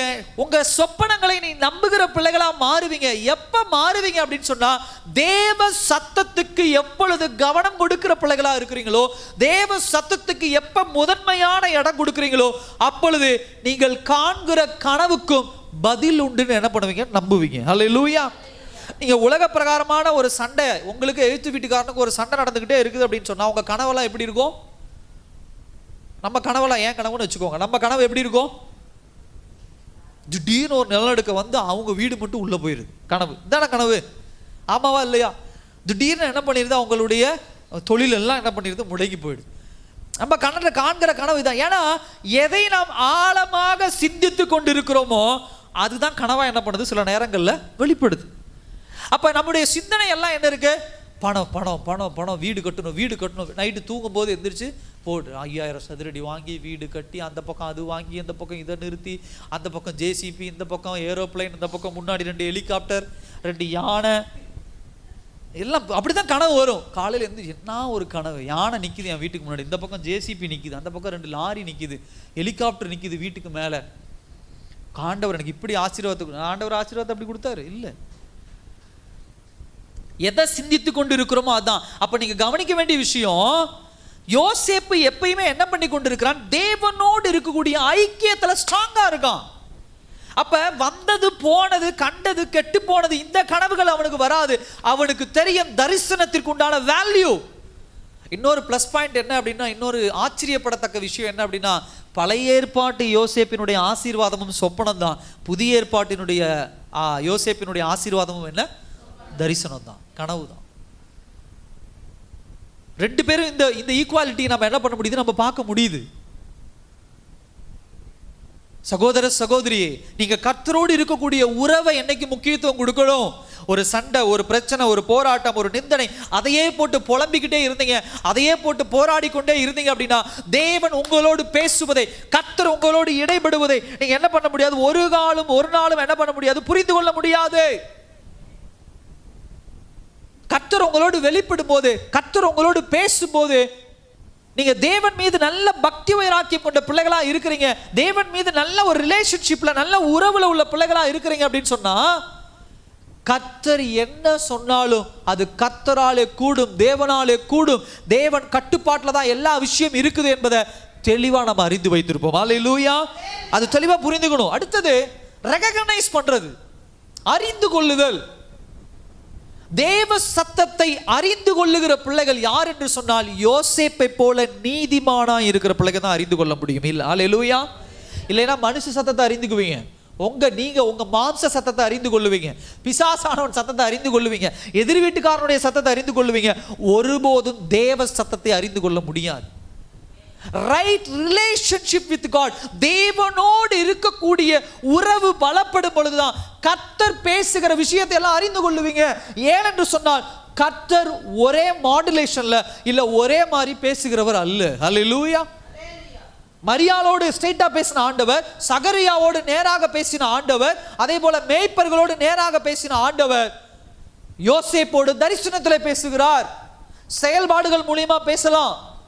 பவுலோடு என்ன பண்ணுகிறான்னு சொன்னா, ஆளே இல்ல, சத்தம் மட்டும் தான் வருது. கர்த்தர் எப்படி வேணா பேசலாம், வேத வசனத்தின் மூலமாக பேசலாம், இன்னொரு மனுஷனை கொண்டு பேசலாம். ஈவன் இன்னும் பைபிள் சொல்லுது, கழுதையை வச்சு கூட ஆண்டவர் என்ன பண்ணலாம், பேசலாம். ஹல்லேலூயா. ஆனா நம்மளுடைய வேலை, நீங்கள் தேவனோடு இருக்கக்கூடிய ஐக்கியத்துல, தேவனோடு இருக்கக்கூடிய உறவுல ஸ்ட்ராங்கா இருந்தீங்கன்னா தான் அந்த வார்த்தையை அறிந்து கொள்ள முடியும். கழுதை பேசுறது தெரியாது உங்களுக்கு, காக்கா பேசுறது தெரியாது. எலியாவுக்கு என்ன பண்ணுச்சு, காக்கா என்ன பண்ணுச்சு, எந்த கடையில் வாங்கிட்டு வந்துச்சுன்னு தெரியல. ஆனால் காக்கா சாப்பாடு இது எவ்வளோ வாயில் வச்சு கொண்டு வந்திருக்கும், அந்த சாப்பாடு எப்படி அவனுக்கு பற்றி இருக்கும், அதெல்லாம் புரிந்து கொள்ளவே முடியாது. ஆனால் காகம் கொண்டு வந்து போஷித்தது அது கர்த்தருடைய செயல் என்பதை யார் அறிந்து கொண்டா, எலியா என்ன பண்ணார். நீங்களும் நானாக தான் என்ன பண்ணியிருப்போம், பசியில் கிடக்குறீங்க, ஒரு வடை விழுகுது, என்ன பண்ணுவீங்க, என்ன யோசிப்போம், அப்படி யோசிப்பீங்களா? காக்கா கிட்ட யாரோ வடை கொடுத்து விட்டுருக்காங்கன்னு, யார் கொடுத்தாங்கன்னு தெரியல, காக்காயை பிடிச்சி கொண்டு போய் அம்மாவுக்கு போய் கொடுத்துட்டு வா அப்படின்னு அனுப்பிச்சு விட்டாங்க, அப்படியே யோசிப்போம். இல்லை, அது எங்கேயோ தூக்கிட்டு போயிருக்குது, கீழே விழுந்துருக்குதுன்னா நம்ம யோசிச்சிருப்போம். அல்லேலூயா. காக்கா தூக்கிட்டு போயிருக்குது, வடை கீழே விழுந்துருக்குது, அதை அவன் போய் சாப்பிட்றது அப்படி. ஆனால் அதை யோசிங்க, காக்கா வடையை கொண்டு வந்தோன்னு எலியா அதை எடுத்து சாப்பிட்றான் அப்படின்னு சொன்னால், அவன் காக்காவை, அதாவது அந்த காகத்தை என்ன பண்ணல, சாதாரணமாக பார்க்கல, அது தேவன் அதை அனுமதிச்சு தான் பார்க்குறான். அல்லேலூயா. அதை புரிந்து கொள்ளுகிற மனநிலைமை நமக்குள்ள இருக்கணும். அல்லேலூயா. அது தேவனோடு இருக்கிற உறவுல தான் என்ன பண்ண முடியும், புரிந்து கொள்ள முடியும். ஸோ அந்த டயலமான்னு சொல்ற பார்த்தீங்கன்னா, அந்த சிந்தித்து கொண்டு இருக்கிறது, சந்தேகம், குழப்பங்கள் எல்லாவற்றிற்கும் அவர் டைம் கொடுக்குறான். டைம் கொடுத்ததுக்கு அப்புறம் கர்த்தர் சொப்பனத்திலே அவனோடு பேசும்போது தேவனுடைய வார்த்தையை, தேவனுடைய சத்தத்தை யோசேப்பு அறிந்து கொண்டதுனால தான் அடுத்த ஸ்டெப்பில் என்ன பண்ணுறான், அவன் எடுத்து வைப்பதை நாம் பார்க்க முடியுது. ஹல்லேலூயா. மூன்றாவது காரியம் என்ன அப்படின்னா, 24ஆம் வசனத்தில் பார்க்க முடியுது, டிவைன் டிக்ளரேஷன். அதாவது தெய்வீக உறுதி. அவன் யோசேப்பு நித்திரை தெளிந்து கர்த்தருடைய தூதன் தனக்கு கட்டளையிட்டபடியே தன் மனைவியை என்ன பண்ணான்? சேர்த்து கொண்டான். அதாவது யோசேப்பு கேட்கிறவன் இல்லை. ஹல்லேலூயா. கேட்டுட்டு இன்னைக்கு நிறைய பேர் காதுல நிறைய விஷயங்களை கேட்கிறோம். வேத வசனத்தை கேட்கிறோம், ஊழியக்காரன் சொல்றதை கேட்கிறோம், கணவர் சொல்றதை கேட்கிறோம், மனைவி சொல்றதை கேட்கிறோம், பிள்ளைகள் சொல்றதை கேட்கிறோம். ஆனா எத்தனை பேர் சொல்லுகிற காரியங்களுக்கு நம்ம செவி கொடுக்கிறோம்? யோசித்து பாருங்க. எத்தனை பேர் நம்ம செவி கொடுக்கிறோம்? அதுல மிகப்பெரிய ஒரு குழப்பம் இருக்கு. தேவ வசனத்தை எத்தனையோ பேர் அறிந்தது உண்டு, ஆனா அதுல செவி கொடுக்கிற மனநிலைமே இல்லை. ஆண்டவர் நம்மோடு பேசுற வார்த்தை அதுதான். அதாவது கேட்கறது முக்கியம் இல்ல, கேட்ட வார்த்தையின் பிரகாரம் நடக்கிறதும் ரொம்ப முக்கியம். அல்லேலூயா. அதுக்கு ஒரு தெய்வீக பலன் இல்லை, அதுக்கு ஒரு தெய்வீக சக்தி இல்லை அப்படின்னு சொன்னா ஒருபோதும் கேட்கறவங்க மாதிரியே தான் இருப்போம். என்ன பண்ண முடியாது? நடக்க முடியாது. எனக்கு யோசேப்பிட்ட பிடிச்ச விஷயம் தான், கர்த்தர் பேசினா இமீடியட்டா உடனே கீழ்ப்படுகிறவனாக இருப்பான். நைட்டு பேசுறாரு, அடுத்த நாள் காலையில போய் என்ன பண்றான்? மரியாளை சேர்த்து கொள்றான். இன்னொரு வசனத்தை வாசிங்க, மத்தேயு 2ஆம் அதிகாரம் 13ஆம் வசனத்தை வாசிங்க.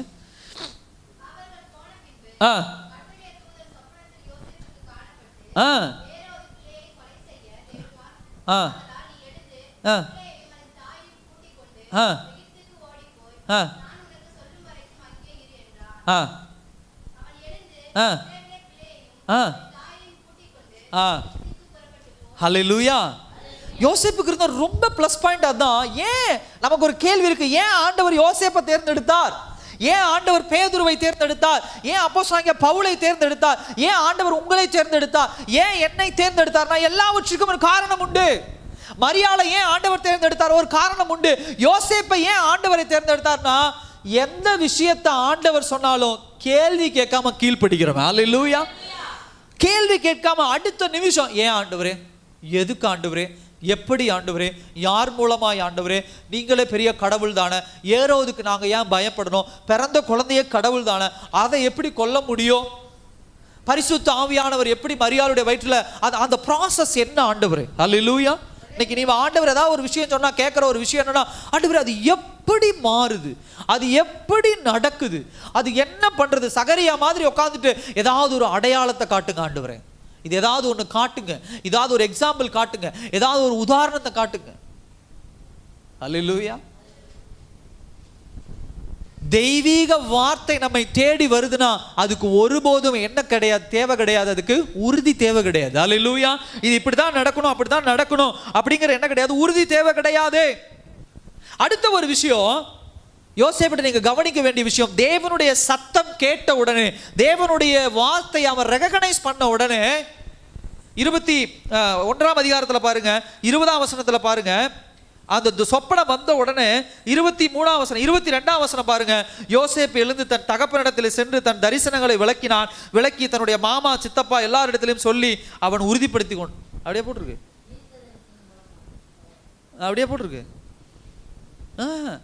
எந்திரிச்சான், போனா, மரியாதை கூட்டு போயிட்டான். நைட்டு ஆண்டவர் சொல்றாரு, குழந்தைய கூட்டிட்டு போப்பா, ஏறுவது கொலை செய்ய வகை தேடுறான். எந்திரிச்சா தாயும் பிள்ளையும் கூட்டிட்டு கிளம்பிட்டான். ஊர் உலகத்துக்கிட்ட போய் என்ன பண்ணல சொல்லிட்டு இருக்குல்ல. அல்லேலூயா.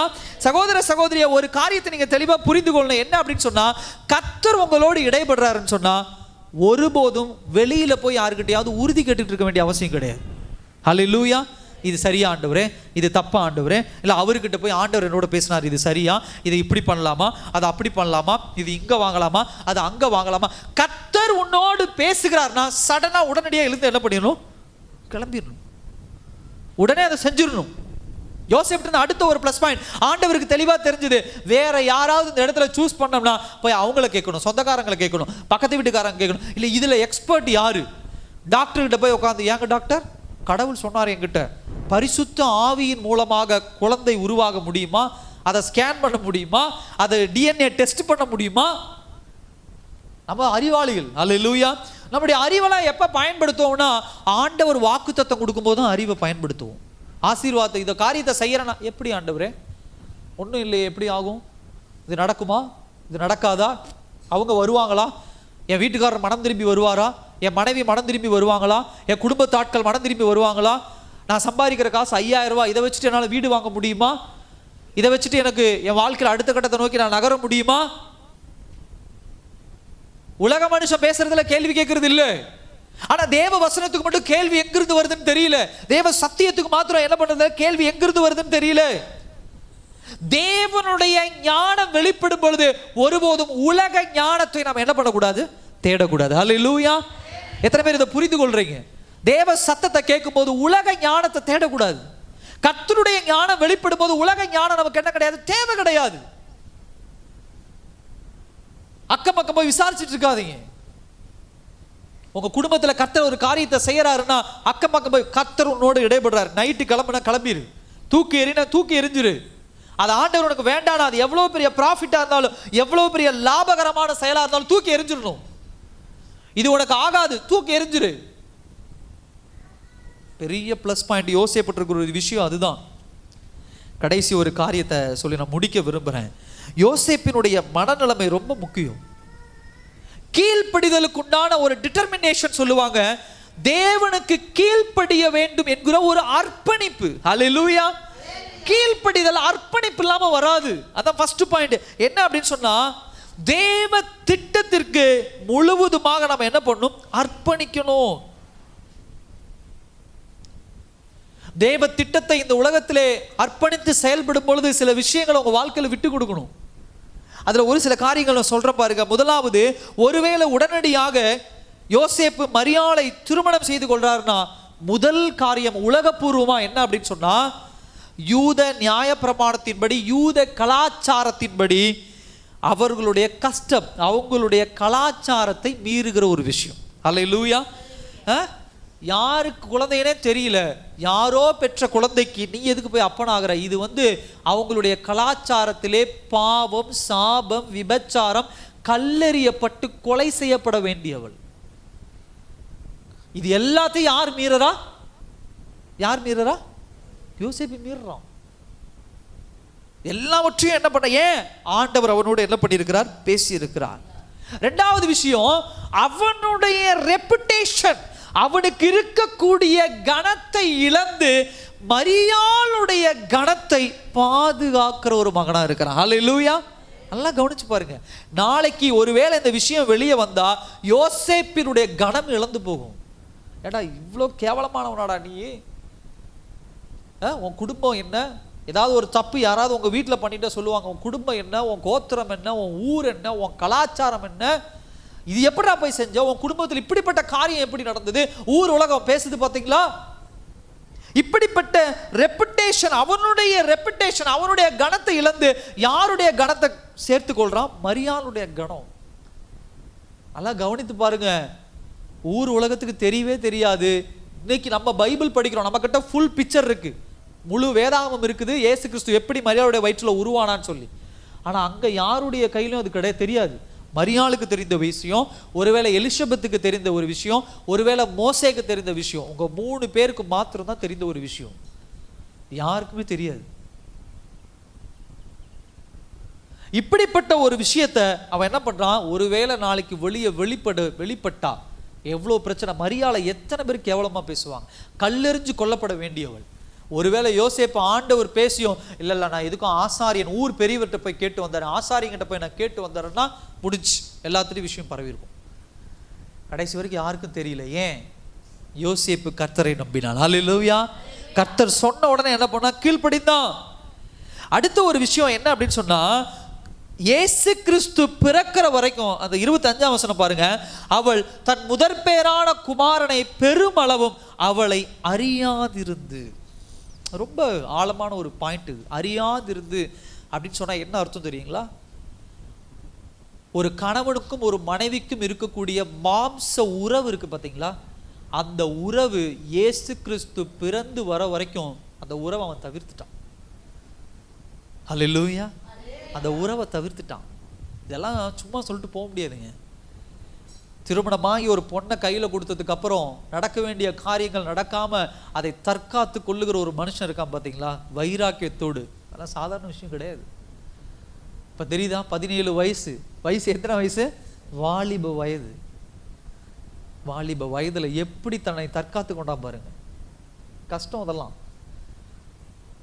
நான் சொல்றது உங்களுக்கு என்னன்னு புரியும். வீட்டில் கூட போய் உட்காந்து யோசிங்க, இந்த வசனத்தை எடுத்து வச்சு யோசேப்பு எப்படிப்பட்ட ஒரு ரைச்சஸ், ஒரு நீதிமான். அந்த இயேசு கிறிஸ்துங்கிற குழந்தையை பெற்றுக்கொள்கிற எந்த டிஸ்டர்ப், அதாவது அந்த டிஸ்டர்ப் அப்படின்னு சொன்னால் அந்த அற்புதத்துக்கு எந்த ஒரு தடையா இல்லாதபடி தன்னுடைய மாம்ச காரியத்தை அடக்கி கொண்டான். ஹல்லேலூயா. தேவன் ஒரு காரியத்தை உங்க வாழ்க்கையில செய்யறாருன்னா, எப்பொழுது உங்க மாம்சத்தை நீங்க கண்ட்ரோல் பண்றீங்களோ அப்பொழுதுதான் கர்த்தர் திட்டம் என்ன பண்ணும், நிறைவேறும். ஹல்லேலூயா. அது எந்த விஷயமா வேணா இருக்கலாம். உங்க மாம்சத்தை கண்ட்ரோல் பண்ண முடியல அப்படின்னு சொன்னா, தேவன் செய்ய இருக்கக்கூடிய அற்புதத்தையும் தேவன் இருக்கக்கூடிய அதிசயங்களும் உங்க வாழ்க்கையில ருசி பார்க்க முடியாது. இதனுடைய இம்பாக்ட் என்ன அப்படிங்கிறது திருமணமான பெண்கள் ஆண்களுக்கு நல்லா தெரியும். ஒரு குழந்தை வயிற்றில் இருக்கும் பொழுது இப்படிப்பட்ட ஒரு காரியம் நடந்ததுன்னா வயிற்றில் கூட குழந்தைக்கு எப்படிப்பட்ட ஒரு இம்பாக்ட் நடக்கலாம் அப்படிங்கிறது உங்களுக்கு தெரியும், பெரியவங்களுக்கு தெரியும். நான் அது விளக்க தேவை அவசியம்லாம் கிடையாது. இந்த வார்த்தையை மென்ஷன் பண்ணியிருக்காருன்னா ஆண்டவர் அதை நீங்க புரிஞ்சுக்கணும். அந்த எக்ஸ்டெண்ட், அந்த அளவுக்கு அவன் கண்ட்ரோல்டா இருக்கான் தேவ திட்டத்துலனா, சின்ன சின்ன விஷயங்கள், சின்ன சின்ன காரியங்களை நம்மளை கண்ட்ரோல் பண்ண முடியல. தேவனுக்கென்று பக்தி வைராக்கியமா வாழ முடியல, விட்டு கொடுக்க போக முடியல, கோபத்தை குறைக்க முடியல, அமைதியா இருக்க முடியல. எங்கெங்க யோசேப்பு கூட நம்ம அளவிட முடியும், ஒப்பிட்டு கொள்ள முடியும் நம்மள? சோ ஃபர்ஸ்ட் பாயிண்ட் அதான், தேவ திட்டம் எப்படிப்பட்ட திட்டமா இருந்தாலும் தன்னை அர்ப்பணிக்கணும், அதுக்கு கட்டுப்படுத்தணும். ரெண்டாவது விஷயம் என்ன அப்படின்னு சொன்னா, அவனுடைய ஒபீடியன்ஸ், அவனுடைய கீழ்ப்படிதல் எப்படிப்பட்டதா இருக்கு. நான் ஏற்கனவே சொன்னது போல ரெப்புடேஷன். தேவ பிள்ளைகள் இன்னைக்கு நிறைய பேர் ஆண்டவருக்குள்ள ரட்சிக்கப்பட்டு வந்தோடனே அவங்களுடைய பேச்சு கொஞ்ச நாட்கள் ஆன உடனே மாறிடுது. ஆண்டவருக்குள்ள வரும்போது ஜாதி தெரியறது இல்லை, ஆண்டவருக்குள்ள வரும்போது வசதி தெரியறது இல்லை, ஆண்டவருக்குள்ள வரும்போது மற்ற காரியங்கள் கலாச்சாரம் தெரியறது இல்லை. என் தேவைகள் எல்லாம் கர்த்தர் பூர்த்தி பண்ணி நாட்கள் கடந்து போகும்போது சில விஷயங்கள் ஆண்டவர் சொல்லும் போது, ஆண்டவரே எங்க ஜாதி இது ஏத்துக்காது, ஆண்டவரே எங்க கலாச்சாரம் இதை ஏத்துக்காது, எங்க குடும்பம் இதை ஏத்துக்காது, எங்க கௌரவம் இதை விட்டு கொடுக்காது. சில நேரங்களில் பெருமை எப்பொழுதும் வெளியே அதை கொண்டு வரதா பார்க்குமோ தவிர அதை உள்ள அடக்க பார்க்காது. பெருமை எப்பயுமே அப்படிதான். யோசேப்பு பெருமை உள்ளவனா இல்லை, தேவனுக்கு கீழ்ப்படுகிறவனா இருந்ததுனால தான் மரியாளுடைய வயிற்றில் வளர குழந்தையை பத்தி வெளியே யார்ட்டையும் அவன் சொல்லலை. பெருமை உள்ளவனா இருந்தா நேரா யோசேப்பு போய் மரியாளுடைய அப்பா அம்மா பிடிச்சி, நீ என்னடா பிள்ளை வளர்த்தி வச்சிருக்கிற, யூதத்துல, யூத கலாச்சாரத்துல, யூத ஜாதியில இதெல்லாம் எவ்வளவு பெரிய தப்பு தெரியுமா, உன் பிள்ளைய கொண்டு வா, முக்கில் நிறுத்தி கல்லெல்லாம் அடிச்சு கொல்லணும். நம்முடைய கலாச்சாரம் அதான் சொல்லுது, நம்முடைய ஜாதியை, யூத ஜாதி அதுதான் சொல்லுது. அப்படிலாம் சொல்லியிருக்கணும் யோசேப்பு இல்ல. ரெப்புடேஷனை குறித்து அவன் கவலைப்படலை. சகோதர சகோதரியே, கர்த்தருடைய கரம் செயல்படுவது நீங்க நினைக்கிற எல்லா காரியத்திலிருந்து மேலோங்கி செயல்படுற ஒரு காரியம். ஹல்லேலூயா. உங்க மகனுக்கு நீங்க பொண்ணு பாக்குறீங்க, உங்க மகளுக்கு நீங்க மாப்பிள்ளை பாக்குறீங்க, இல்ல உங்க குடும்பத்துல வேற ஒரு காரியத்தை செய்யறீங்கன்னா நீங்க ஒரு கால்குலேஷனோட போய் நின்னீங்கன்னா அது சரிப்பட்டு வராது. நீங்க உலகபூர்வமா பல திட்டங்களை வச்சுக்கிட்டு இந்த திட்டத்துக்குள்ளேயே எனக்கு வேணும், இந்த திட்டத்துக்குள்ளேயே வேணும் இல்ல. உங்களுக்கு எனக்கு தான் ஜாதி, கர்த்தருக்கு ஜாதி கிடையாது. உங்களுக்கு எனக்கு தான் மொழி, கர்த்தருக்கு மொழி கிடையாது. உங்களுக்கு எனக்கு தான் பணம், கர்த்தருக்கு பணம் கிடையாது. அவருடைய நோக்கம் எல்லாம் என்னன்னா, இந்த பெண்ணுக்கு இந்த ஆண், இந்த ஆணுக்கு இந்த பெண், இந்த சரீரம் இது ஒன்று இணைய வேண்டிய ஒரு சரீரம், இவ்வளவுதான் ஆண்டவர் பார்க்கிறார். ஏன்னா ஆண்டவருக்கு ஜாதி தெரியாது, ஆண்டவருக்கு மொழி தெரியாது. இன்னைக்கு எத்தனையோ இந்தியன்ஸ், தமிழ் கிறிஸ்தவர்கள் ஆங்கில பெண்களை திருமணம் பண்ணி கொள்றாங்க, தேவன் அனுமதிக்கிறான்னு சொல்லி ஜெபித்து அதன் மூலியமா நடக்குதுன்னா அதெல்லாம் தப்புன்னு எனக்கு சொல்றதில்லை. வட இந்திய வேற்று மாநிலங்கள்ல இருந்து திருமணம் பண்ணி கொள்ளுகிறாங்க, ஏதோ ஒரு வகையில நடக்குது. நான் காதல் திருமணங்களை சொல்லல, ஜெபித்து நடக்கிற திருமணங்கள் நான் சொல்றேன். அப்ப நான் என்ன சொல்ல வரேன் அப்படின்னு சொன்னா, அந்த எக்ஸ்டெண்ட் அளவுக்கு கர்த்தர் கொண்டு போகும்போது உங்க குடும்பத்துல கர்த்தர் வைத்திருக்கிற திட்டத்துக்கு நீங்க ஒரு மேனுஸ்கிரிப்ட் எழுதாதீங்க, நீங்க ஒரு ஒரு ஒரு நோட்டு போட்டு எழுதாதீங்க, இவ்வளவுதான் நடக்கும். இதனாலதான் ஏகப்பட்ட பேர் ஒண்ணு திருமணம் ஆகாம கிடக்குறாங்க. இல்ல அப்படின்னு சொன்னா திருமணம் ஆனாலும் சந்தோஷம் இல்லாத ஒரு வாழ்க்கை, சண்டை வராத குடும்பம் எதுவும் கிடையாது. ஆண்டவர் இணைச்சு வச்சாலும் சண்டை வரும், நம்ம இணைச்சு வச்சாலும் சண்டை வரும். ஆனா ஒரு விஷயம், ஆண்டவர் இணைச்சு வச்சதுல சண்டை வந்தாலும் அதுல விட்டு கொடுத்து போகிற தன்மை ஆண்டவர் கொடுப்பார். அல்லேலூயா. ரெண்டு பேருக்குள்ள அந்த மன அமைதி வரும். யாரோ ஒருத்தர் இறங்கி போகணும், யாரோ ஒருத்தர் அவங்க அவ்வளோ தப்பு பண்ணாலும் சரி விட்டு கொடுத்து போவோம். அமைதியாக இருப்போம். தேவ திட்டம் என் மேலே இருக்குது, தேவனுடைய அன்பு என் மேலே இருக்குது, அதுக்காக இதை நான் விட்டு கொடுத்து போகணும், விட்டு கொடுக்குறேன். என் பெருமை பேசுறேன், ஆண் அப்படிங்கிற பெருமை பேசுறது இல்லை. என் பணம் நான் பெருமை பேசுறது இல்லை. பணம் இருக்கலாம், ஆணுங்கிற பெருமை இருக்கலாம், படித்த பெருமை இருக்கலாம், இல்லை நகை வாங்கிட்டு வந்த பெருமை இருக்கலாம், என்ன வேணா இருக்கலாம். அந்த விட்டு கொடுத்து போகிற பண்பு எப்போ வரும் தெரியுமா? தேவ திட்டத்தோடு இணைகிற ஆணும் பெண்ணுக்கு தான் அது வரும். அல்லேலூயா. தேவ சித்தத்தோடு இணைகிற ஆணும் பெண்ணுக்கு தான் அது என்ன பண்ணு வரும். மூணாவது ஒரு விஷயம், குவைட், சைலண்ட், அமைதியான ஒரு ஆள். சகோதர சகோதரி, கிறிஸ்தவர்கள் எப்பயுமே இப்படிப்பட்ட பிள்ளைகளாக இருக்கணும். தேவன் உங்க வாழ்க்கையில் ஒரு விஷயத்தை செய்யறாரு, ஒரு காரியத்தை உங்க தேவன் உங்களுடைய வாழ்க்கையில் செய்யறாருன்னா ஒருபோதும் என்ன பண்ணக்கூடாது, அவசரப்படக்கூடாது, சைலண்டா இருக்கணும். நீங்க நல்லா கவனிங்க, 19ஆம் வசனத்துல 18ஆம் வசனத்துல அவள் கர்ப்பவதி ஆனாள் என்று கேள்விப்பட்ட போது அமைதியா இருந்தான். யோசேப்பினுடைய அந்த டைம் அப்படிங்கிறது எப்படிப்பட்ட ஒரு டைம் அப்படின்னு சொன்னா, ஒரு ஒரு ஒரு இருள் சூழ்ந்த ஒரு டைம், ஒரு இருளான ஒரு நேரம். அந்த நேரம் அப்படிப்பட்ட ஒரு நேரத்தில் எப்படிப்பட்டவளா இருக்கிறான், அமைதியா என்ன பண்றான், இருக்கிறான். வேற எதுவும் மைக் ஆன் ஆயிருக்குன்னு பாருங்க. சரி, அப்ப அப்படிப்பட்ட ஒரு அமைதியான ஒரு நேரத்துல யார் இருக்கிறா? யோசேப்பு ரொம்ப அமைதியா இருக்கான். இது கர்த்தருடைய வார்த்தை, இது கர்த்தருடைய சத்தம் அப்படின்னு சொல்லி எப்படிப்பட்டவனா இருக்க, ரொம்ப அமைதி உள்ளவனா இருக்கிறான். சகோதர சகோதரி, இன்னைக்கு ஆண்டவர் நம்மோடு பேசுகிற வார்த்தை அதுதான்.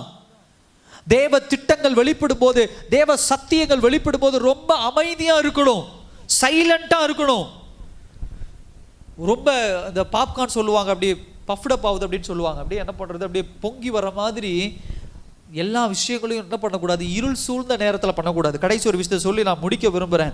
அதாவது உங்கள் சூழ்நிலைகள் எந்த ஒரு அறிகுறி காட்டாமல் இருந்தாலும் கர்த்தர் மீது நீங்கள் எப்படி உள்ளவர்களாக இருக்கணும், நம்பிக்கை உள்ளவர்களாக இருக்கணும். அல்லேலூயா. ரொம்ப முக்கியமான ஒரு விஷயம் அதுதான். சில நேரத்தில் வாழ்க்கையில் அடுத்த கட்டத்திற்கு உண்டான பாயிண்ட் எதுவுமே இல்லாத போது பதட்டம் அடைகிறது உண்டு. கர்த்தர் மீது இருக்கக்கூடிய நம்பிக்கையை விட்டுட்டு மனுஷனை தேடி போகிறது உண்டு, உலகத்தை தேடி போறது உண்டு, அங்கே இங்கே அலைஞ்சுக்கிட்டு இருக்கிறோம். உங்கள் சூழ்நிலை ஒரு பதிலும் உங்களுக்கு கொடுக்காம இருக்கலாம், நடக்கிற காரியம் நடப்பதற்கு உண்டான எந்த அறிகுறியும் இல்லாமல் இருக்கலாம், எப்படிப்பட்ட வேணா நிலைமை வேணா இருக்கலாம்.